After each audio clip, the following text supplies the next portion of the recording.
Are we alone in the universe? Or are there beings on some distant planet watching the night sky, wondering, imagining of all things, us?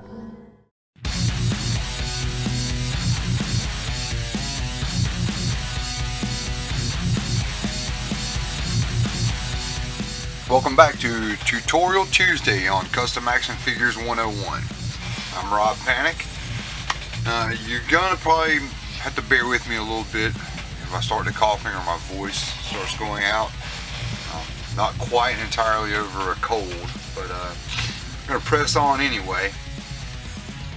This week we're going to talk about doing some head swaps. The heads on your modern G.I. Joe figures, for the most part, they have a smaller ball joint at the top of the neck.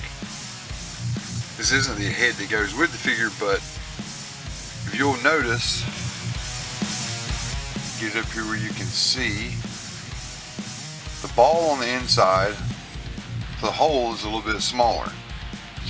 The head we're going to be swapping out onto it is a Star Wars Boba Fett head. As you can see, it's a lot bigger on the inside. Put it on there and it's not going to stay, it's just going to flop around. One thing that I did do with this head, I took my drill bit and just put a little bit of a divot on the inside of it. I got a drill bit same size as the ball, just drilled into it just a little bit to open up a divot. That way you don't wind up with giraffe neck, so the head sits properly onto the figure and you've got just the right amount of neck exposed and it's not way up here like that. But anyway, what we're going to need is our handy dandy hot glue gun, and of course whichever head you want to swap out. Now we don't actually want to glue the head to the figure itself with our hot glue. So what we're going to do is we're going to lubricate the head ball and the neck joint here. You can use either chapstick, works great, just put a little chapstick on the end of it, or petroleum jelly.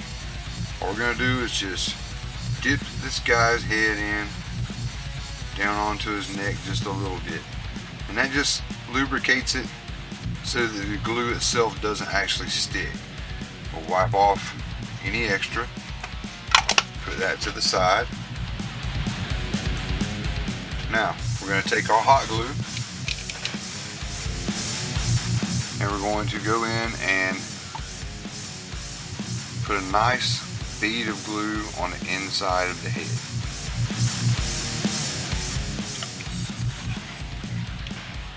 You don't necessarily need to fill it all the way up, but just put a nice little glob in there. Then you're going to want to take the head, center it, push it down to the point you want it, and let it go. And give it a few minutes to cool.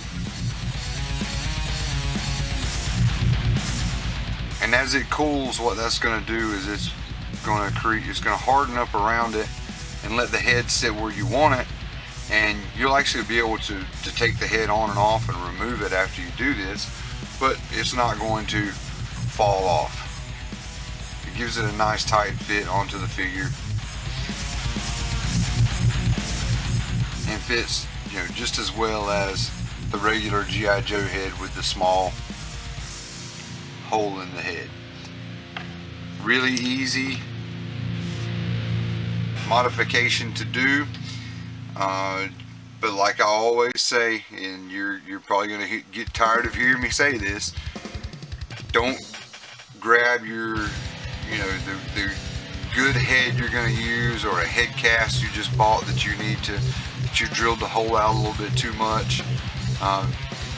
Get yourself an old head, an old figure, and practice this before you actually do it on a figure that's going to be your finished custom. The more you practice, the better you're going to get, just like all of my tutorials. But anyway, that was a little short, quick and easy one. And now you know how to swap out a head with a bigger hole for to make it fit on a smaller neck ball. Thanks again for tuning in to Custom Action Figures 101 on Serpentor's Lair. Be sure to check out serpentorslair.info for our forum, serpentorslair.com for our news page. We have groups on Facebook, Serpentor's Lair Hall of Fame Customizers, my group, Custom Action Figures Tips, Tricks, and Trade, and also pages for galacticplastics.net and my website, galacticplastics.net, where I've got custom figures, custom water slide decals.